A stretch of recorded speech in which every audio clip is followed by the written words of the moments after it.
Assalamualaikum warahmatullahi wabarakatuh. Ketemu lagi dengan saya Erwin. Kali ini saya akan membacakan cerita yang ditulis oleh pengusaha 13.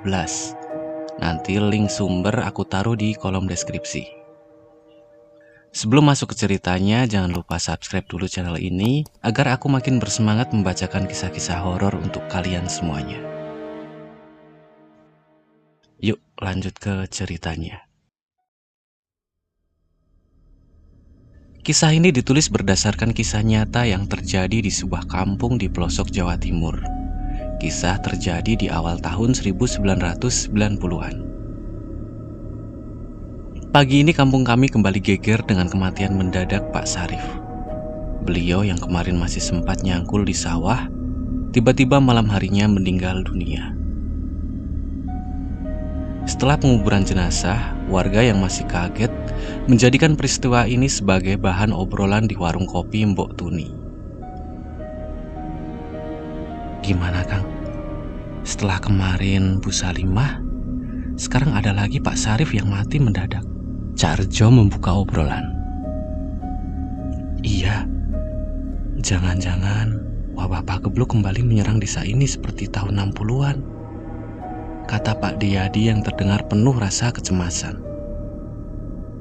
Semoga aja tidak terjadi apa-apa ya Kang, Cak Rejo membalasnya.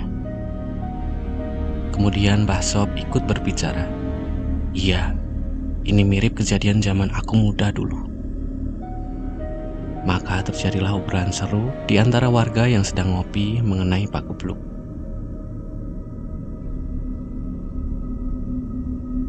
Seminggu selepas peristiwa kematian dua warga kampung kami yang mendadak, suasana desa agak mereda karena tidak ada lagi peristiwa aneh yang terjadi setelah itu. Hingga suatu pagi kampung kami kembali geger dengan berita matinya puluhan kambing dan ayam warga secara mendadak tanpa meninggalkan jejak luka apapun di tubuhnya. Perbincangan warga kembali ke isu pagebluk, apalagi setelah terdengar berita warga kampung sebelah juga ada yang mati mendadak. Sontak berita ini membuat warga kembali cemas teringat kejadian serangan pagebluk di masa lalu. Malam ini bertepatan dengan malam Jumat Legi, malam yang dikeramatkan mayoritas orang Jawa. Suasana kampung kami sangat sepi. Selepas Isya, warga lebih memilih masuk rumah dan menutup semua pintu. Kampung kami yang belum beraliran listrik menambah betapa mencengkamnya suasana malam ini. Pak Is, abang bakso yang biasanya lewat depan rumah selepas Isya juga tidak kelihatan. Rombong jajanan wakji di perempatan jalan desa juga sepi, gak ada yang beli. Jarum jam menunjukkan pukul 9 malam. Di luar rumah tidak terdengar suara manusia lewat. Hanya suara nyanyian burung-burung malam yang menambah seram suasana malam ini. Aku bersiap tidur, dan kakek kami Mbah Tri masih terjaga dengan rokok klobot di tangannya. Mbah Putri menyuruh aku tidur sambil bergumam. Apa yang akan terjadi pada malam ini? Kok perasaan aku gak enak? Sudah, Le. Cepat kamu tidur di kamar, temani adikmu. Aku segera beranjak tidur. Tong tong tong tong tong. Bunyi kentongan mengagetkan kami.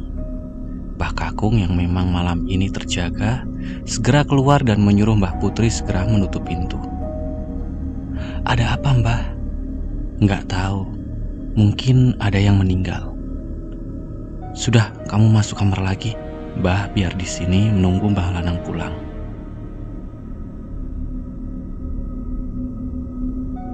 Pagi hari dusun kami kembali geger. Tersiar kabar Wak Sabit hampir saja menjadi korban. Untung Tuhan masih menyelamatkannya. Jadi begini kronologinya. Malam itu, sehabis azan Isya, Wak Sabit yang memang sehariannya kerja di sawah langsung beranjak tidur. Beliau tinggal di area yang masih sepi. Belakang rumahnya kebun dan hanya satu rumah di samping kiri rumahnya. Di bagian barat rumahnya ada jalan kecil yang bisa dilalui sepeda ondel. Malam itu beliau hanya sendirian di rumah. karena istrinya tidur di rumah anaknya. Selepas tidur, beliau bermimpi ditemui dua orang tua bersama satu wanita cantik, putri mereka. Orang tua itu menawarkan pada Wak Sabit untuk menikahi putrinya. Tanpa pikir panjang, beliau menyetujuinya. Setelah itu Wak Sabit diajak ke rumahnya dan dimandikan oleh pelayan keluarga itu. Kemudian, dia diberi pakaian pengantin yang masih baru dan wangi. Acara perkawinan pun akan segera dilangsungkan. Wak Sabit dengan senyum penuh kebahagiaan karena menikahi gadis yang masih muda dan cantik duduk di pelaminan. Acara pernikahan itu sangat meriah dan diiringi pertunjukan wayang kulit. Karena capek, pengantin pun masuk ke kamar. Dan tiba-tiba Wak Sabit berteriak. Wak Sabit kaget karena istrinya yang cantik telah berubah menjadi wanita yang jelek dengan gigi taring dan kuku-kukunya yang panjang. Bersamaan dengan itu, Pak Warsono baru pulang dari hutan dan membawa sepeda melalui jalan di barat rumah Pak Sabit. Beliau mendengar suara teriakan dari rumah Pak Sabit. Tanpa membuang waktu, beliau menggedor rumah. Tapi tidak ada seorang pun yang membukakan pintunya. Tolong! Masih terdengar teriakan. Karena terpaksa, Pak Warsono yang bertubuh tinggi itu langsung saja mendobrak pintu. Beliau lari ke ruang tengah dan melihat Pak Sabit sudah berada di atas wuwung. Jadi wuwung itu atap ya. Dan betapa kagetnya, ternyata Pak Sabit sudah memakai kain kafan dan wajahnya penuh dengan bedak putih. Pak Warsono segera naik ke atap dan mencoba menolong Pak Sabit yang masih teriak-teriak. Akhirnya, banyak warga yang berdatangan dan membantu menurunkan Pak Sabit. Setelah itu Pak Sabit pingsan dan baru esok harinya beliau tersadar. Ternyata waktu Pak Sabit dimandikan untuk menikah, pada hakikatnya beliau dimandikan sama dengan mandi jenazah.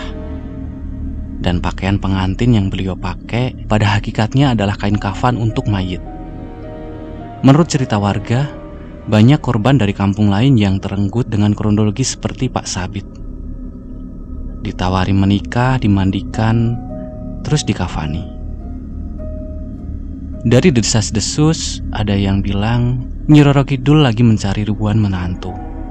Jadi mencari laki-laki dari bangsa manusia untuk dibawa ke alam mereka.